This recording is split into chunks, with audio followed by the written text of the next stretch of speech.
सो अभी तक हमने देखा कि वी मिरिन एंड बिगनॉय को बता चुका है कि उसको फेस ब्लाइंडनेस है, तो ये सुन वो दोनों शॉक रह गई। वी बताता है कि मैं लोगों को उनके कपड़े, आवाज़ और हुलिया देखकर पहचान लेता हूँ, लेकिन फेस नहीं देख पाता, जिससे मुझे पता चलता ही नहीं कि सामने वाला मुझे देखकर क्या सोच रहा है, यानी खुश है या फिर मुझे देखकर मुंह बना रहा है या फिर मुझ पे तरस खा रहा है। मिरिन ये सब सुन इमोशनल होने लगी, तो वहीं बिगनॉय भी हैरान थी, इसलिए मिरिन से पूछती है कि मिरिन क्या तुम्हें इस बारे में पता था? तो तब वी बताता है कि नहीं, यानी मेरी फैमिली के अलावा और किसी को भी मेरी फेस ब्लाइंडनेस के बारे में पता नहीं है। तभी तो मैं ये एप्लीकेशन बना रहा हूँ ताकि इसका यूज़ कर सकूँ एंड जो मेरे जैसे लोग हैं वो भी इस एप्लीकेशन का यूज़ कर पाएँ, क्योंकि मुझसे अच्छा कोई ये चीज़ नहीं समझ सकता कि किसी से अपनी तकलीफ़ छुपाकर जीना कैसा होता है। तो ये सुन मिरिन रोने लगी, जिससे बिगनॉय पूछती है कि भला तुम क्यों रो रही हो? तो ये बात सुन वी मिरिन के पास आया एंड देन मिरिन के फेस को टच कर पता लगाता है कि क्या ये सच में रो रही है। रोने की वजह से मिरिन के चिक्स ठंडे हो चुके थे, इसलिए वी बोलता है कि मुझे तुम्हारे ठंडे चिक्स पसंद नहीं, इसलिए तुम मत रोया करो। तो तब वो कहती है कि नहीं, मैं रो नहीं रही थी, और फिर बोलती है कि अब मुझे समझ आ रहा है कि जब भी कोई आपके पास आता था तो मुझे क्यों इस बारे में बताना पड़ता था कि आपसे कौन बात कर रहा है एंड आप क्यों किसी को नहीं पहचानते थे। तो ये सब सुन वी ने जैसे तैसे मिरिन को चुप कराया कि तुम बस मेरी वजह से रो मत। अब हम देखते हैं कि आंट नोई ने वी से उसकी एप्लीकेशन फाइल ले ली है, ये कहकर कि अगर मुझे ये पसंद आ गई तो मैं खुद से तुमसे कांटेक्ट कर लूँगी एंड इन्वेस्टमेंट भी करूँगी, और फिर तभी यहाँ से चली गई। इसलिए अब वी थोड़ा बहुत खुश नज़र आया। तो वहीं मिरिन ने प्रॉमिस किया कि वो वी का हर मोमेंट पे साथ देगी ताकि उसे अपनी फेस ब्लाइंडनेस की वजह से कोई भी प्रॉब्लम नहीं हो। एंड देन बताती है कि इस टाइम मैं आपको देखते हुए स्माइल कर रही हूँ। तो ये सुन वी भी स्माइल करने लगा एंड देन यहाँ से चला गया। बट मिरिन अब भी उदास है ये जानकर कि वी को फेस ब्लाइंडनेस उसकी मॉम के जाने की वजह से हुई है। अब जब ये दोनों कार में थे तो तब मिरिन मोबाइल में कुछ सर्च कर रही थी। वी ने पूछा कि तुम क्या कर रही हो? तो तब वो बताती है कि आपकी प्रॉब्लम के लिए कुछ सर्च कर रही हूँ, और फिर तभी बोलती है कि देखिए मैं फिर से स्माइल कर रही हूँ क्योंकि मुझे प्रॉब्लम का सॉल्यूशन मिल चुका है। तो ये सुन वी भी स्माइल करने लगा। मिरिन कहती है कि अरे वाह, आप तो स्माइल करते हुए बहुत ही क्यूट दिखते हो। तो तब वी मिरिन की इस बात को पकड़ लेता है कि क्या मैं सच में क्यूट हूँ? तो ये सुन मिरिन चुप हो गई कि क्या मैंने ज़्यादा बोल दिया। कि तभी वी ने मिरिन के चिक्स को टच किया जो कि वार्म हो चुके थे, इसलिए बोलता है कि मुझे अच्छा लगता है जब तुम ऐसे ब्लश करती हो।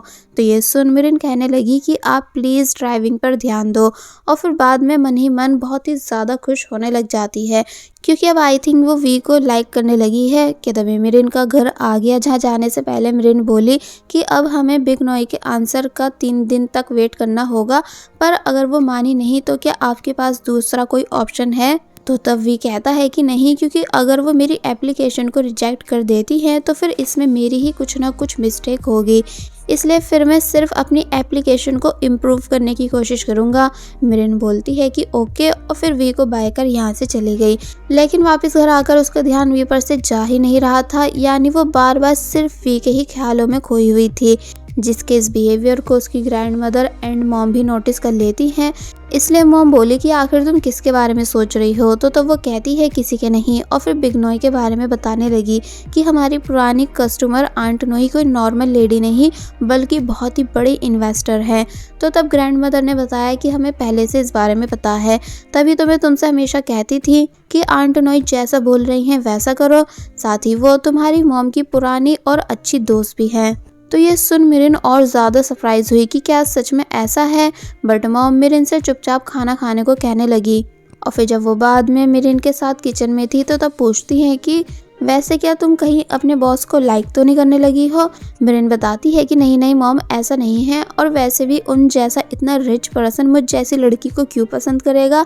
तो तब मिरिन की मॉम ने समझाया कि तुमने वी की मदर का नाम यूज़ करके जॉब हासिल की है, इसलिए सोचो अगर वी को इस बारे में पता चल गया तो फिर क्या होगा। एंड तुम सब छोड़ो और ये सोचो कि अगर उसे पता चल गया कि तुम उसकी मॉम को भी जानती हो तो फिर क्या होगा। इसलिए तुम्हें जल्द से जल्द ये नौकरी छोड़ देनी चाहिए, इससे पहले कि प्रॉब्लम्स और ज़्यादा बढ़ें। एंड कम से कम तुम वी की मदर से किए हुए प्रॉमिस के बारे में तो सोचो जिस वजह से मिरिन चुप हो गई, ये बोलते हुए कि हाँ मॉम, आप सही कह रही हो, मैं जल्दी ये नौकरी छोड़ दूंगी। और फिर जब सुबह रेडी हुई कंपनी जाने के लिए तो तब उसने खुद को मिरर में देखते हुए बोला कि अब फिलहाल मैं जितने भी दिन कंपनी में हूँ अपना बेस्ट दूंगी ताकि मेरे जाने के बाद कुछ भी प्रॉब्लम नहीं हो। और फिर तभी यहाँ से चली गई। फिर जब जैसी वो कंपनी आई तो उसने वी को एक टूल दिखाया जिसकी हेल्प से अब वो वी की हेल्प कराया करेगी। लेकिन वी भड़क गया कि ये तो डॉग टूल है, क्या तुमने मुझे डॉग समझ रखा है? यानी कि मैं डॉग जैसा दिखता हूँ जो तुम मेरे लिए इस टूल को उठा के लाई हो?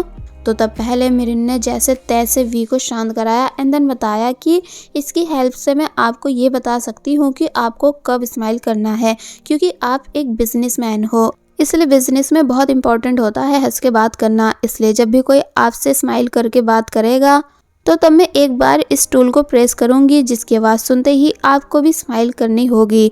वी ने पूछा और अगर तुमने इसे 2 बार प्रेस किया तो तब मिरिन बोली तो फिर इसका मतलब ये होगा कि आपको स्माइल नहीं करनी है। वी सारी बात समझ गया मगर फिर तभी बोला कि अगर ऐसा ही रहा फिर तो मुझे तुम्हारी आदत पड़ जाएगी।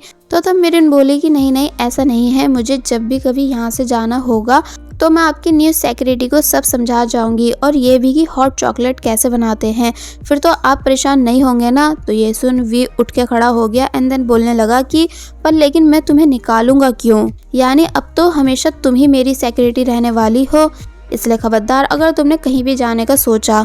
तो तभी बात सुन मिरिन वी को बस देखती ही रह गई कि तभी वी ने टूल प्रेस किया ये कहकर कि अब तुम्हें पता है ना कि क्या करना है। वेल अब नेक्स्ट सीन में हम देखते हैं कि वी कंपनी में मिरिन के साथ सभी के सामने आया और फिर यहाँ उसने फर्स्ट टाइम अपने सभी कॉलीग्स से बात की जिसकी हेल्प मिरिन करा रही है। इसलिए देख सभी लोग शॉक रह गए कि आज भला मिस्टर वी को हो क्या गया है जो ये हमसे हंस के बात कर रहे हैं, वरना पहले तो ये हमें सिर्फ इग्नोर करते थे। पर इन सभी को क्या पता कि मिरिन टूल की हेल्प से वी की हेल्प करा रही है। तो भाई चैनन और उसकी सेक्रेटरी एविस ये दोनों भी ये नज़ारा देख शॉक थे। एविस बोलती है कि मैंने फर्स्ट टाइम मिस्टर वी को स्माइल करते देखा है, लगता है कि मिरिन अपनी जॉब में अच्छा कर रही है। तो तब चैनन कुछ नहीं बोलता कि तभी तानिया भी यहाँ आ गई जिसने पहले चैनन से बात की और फिर जब जैसी उसकी नज़र वी पे गई कि वो कैसे आज सभी को देखते हुए स्माइल कर रहा है, इसलिए देख वो शॉक रह जाती है। और फिर तभी वी के पास आने लगी जिसके बारे में मिरिन ने वी को बताया कि मिस तानिया आ रही हैं, इसलिए उनसे भी स्माइल करके मिलना। बट वी तानिया के लिए स्माइल करता ही नहीं क्योंकि उसे तानिया बिल्कुल अच्छी नहीं लगती। तानिया कहती है कि क्या हुआ, यानी क्या तुम मुझे देखकर स्माइल नहीं करोगे? तो तब वी बहाना कर वहाँ से जाने लगा। लेकिन जब जैसी तानिया ने बताया कि वो यहाँ चैनन की इन्वेस्टर बन के आई है तो ये सुन वी रुक गया और फिर बोला कि अच्छा ऐसी बात है। तानिया कहती है कि हाँ, एंड तुम्हारा इन्वेस्टर कौन है? देख लेना, मुझसे अच्छा कोई नहीं हो सकता। तो तब वी ने जवाब दिया कि तुम्हें इस टाइम आने पर सब पता चल जाएगा एंड वो जो भी कोई होगा उसका क्रेडिट मैं मिरिन को दूंगा क्योंकि मिरिन इन दिनों मेरी बहुत ही ज्यादा हेल्प करा रही है।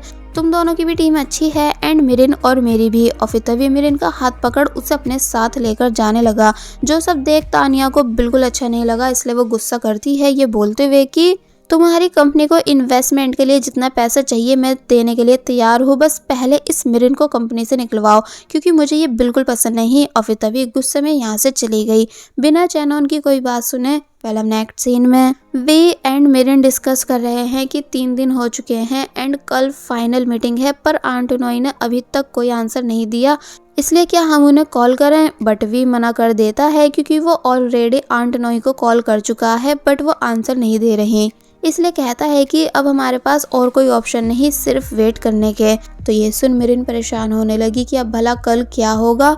और बस फिर इसी सीन के साथ पार्ट 8 यहीं पर एंड हो जाता है। There was a time when you had me falling to the ground.